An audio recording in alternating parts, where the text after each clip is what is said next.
देशहित में आगे बढ़ेंगे। अगली खबर, नोएडा में अवैध रूप से बने सुपरटेक के ट्विन टावर को गिराने का काउंटडाउन शुरू हो चुका है। इमारतों में विस्फोटक लगा दिए गए हैं। हर फ्लोर पर विस्फोटकों की वायरिंग भी कर दी गई है, लेकिन विस्फोट के बाद निकलने वाला मलबा और धूल का गुबार कहना चाहिए, माफ कीजिएगा, आसपास के लोगों को बचाने के लिए लिहाज से एक बड़ी चुनौती है।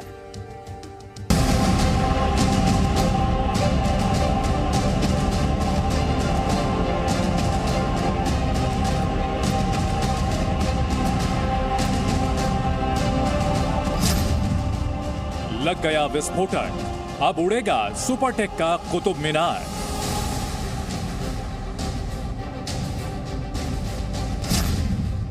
चार दिन बाद 9 सेकंड में धड़ाम।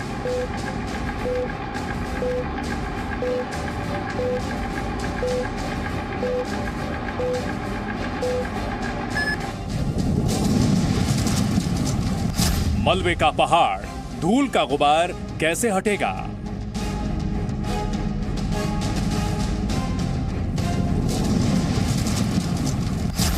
नोएडा के ट्विन टावर का काउंटडाउन शुरू।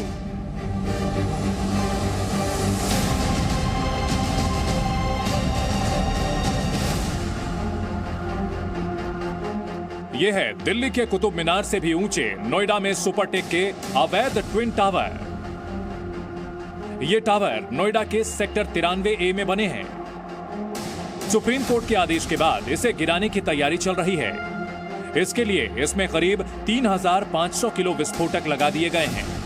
हर फ्लोर पर लगे विस्फोटकों को तारों से जोड़ने का काम भी पूरा कर लिया गया है। तैयारी हो चुकी है ट्विन टावर पर। अब इस वक्त जो बारूद है वो भर दिया जा चुका है, पूरा होल्स किए गए थे। उसके बाद वो 3500 किलो से ऊपर का जो बारूद है वो उन होल्स में भर दिया गया है, यानी कि वो बारूद भरने का काम हो चुका है और अब वो वायरिंग का काम चल रहा है। और 28 अगस्त को इस पूरे दोनों जो ट्विन टावर हैं जिनकी ऊंचाई 100 मीटर से भी ऊंची की है वो इस वक्त गिरा दिए जाएंगे। 28 तारीख को 28 अगस्त को दोपहर 2:30 बजे ब्लास्ट कर ये ट्विन टावर ढहा दी जाएगी।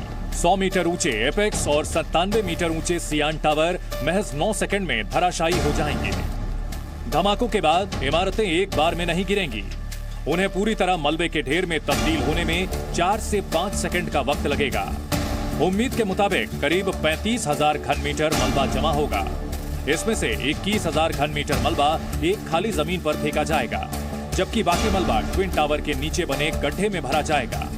ट्रक मलबे को लेकर करीब 1200 से 1300 फेरे लगाएंगे। ये हमने lot of time we have given, हमने दिया है इसके डिजाइनिंग में। ये अपने हिसाब से नीचे नहीं आने वाली है। ये हमने डिसाइड किया है ये कैसे नीचे आएगी, कितने टाइम में नीचे आएगी, कौन से एंगल में नीचे आएगी। ये this is all pre determined, pre decided by us. Twin tower को गिराना जितना कठिन काम होगा उससे भी मुश्किल काम है इसके आसपास के बिल्डिंग और उसमें रहने वाले लोगों की सुरक्षा। लोगों को डर है कि कहीं ट्विन टावर का मलबा उनकी बिल्डिंग पर ना गिर जाए। इसी आशंका को देखते हुए आसपास की कुछ इमारतों में रहने वाले लोगों को 28 अगस्त की सुबह 7 बजे अपने फ्लैट खाली करने को कहा गया है। समझ में नहीं आ रहा है कि क्या करेंगे, तो होने वाला ही है, पर हम क्या करें, कोई किसी का कुछ नहीं पता हमें।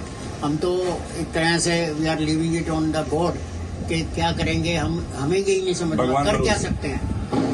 हमारे पास लिमिटेड इतनी वो टाइम और रिसोर्सेज इतने हैं कि अगर हम चाहें तो भी क्या सारा सामान हम खाली करा सकते हैं।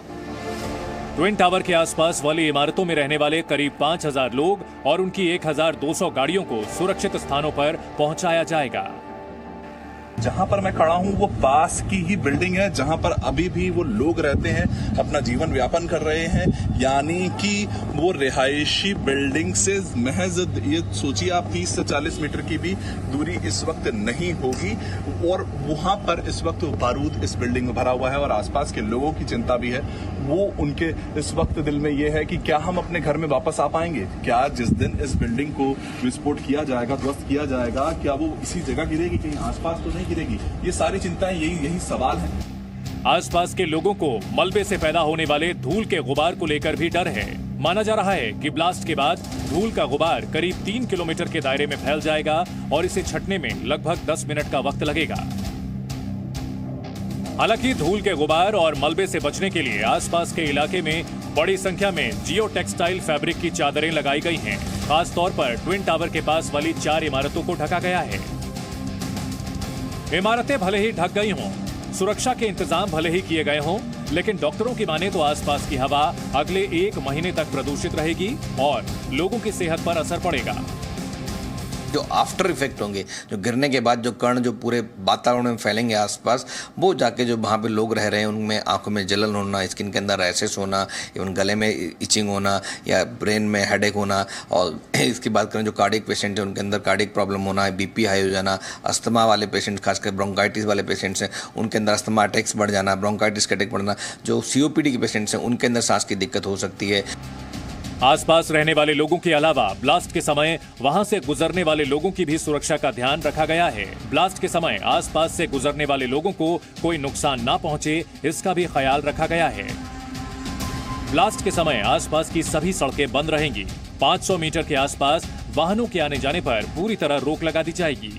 नोएडा एक्सप्रेसवे आधे घंटे के लिए बंद रहेगा। 500 पुलिसकर्मियों के साथ साथ ट्रैफिक संभालने के लिए अतिरिक्त पुलिस की तैनाती की जाएगी।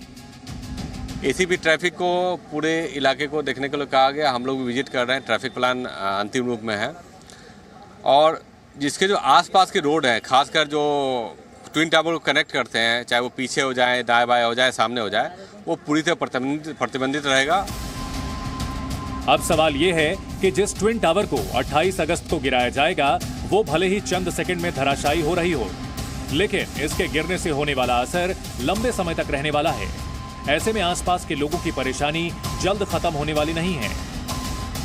आसपास की इमारतों को ढक दिया गया है क्योंकि वो जो धूल आएगी, वो जो मलबा आएगा, वो उनके लिए मुश्किलें कर सकता है। वो मलबा बेहद ज़्यादा है, उसको हटाने के लिए लगातार अभी भी काम किया जा रहा है कि किस तरह से जैसे ही वो इमारत गिरेगी उसके बाद किस तरह से उस मलबे को यहाँ से दूर ले जाया जाए, इस जगह को वापस एक पार्क बनाया जाए, जो कि पहले वादा किया गया था जब यहाँ पर लोग आसपास अपने घर ले रहे थे। वीडियो जर्नलिस्ट चैनल के साथ वरुण भसीन, सी मीडिया।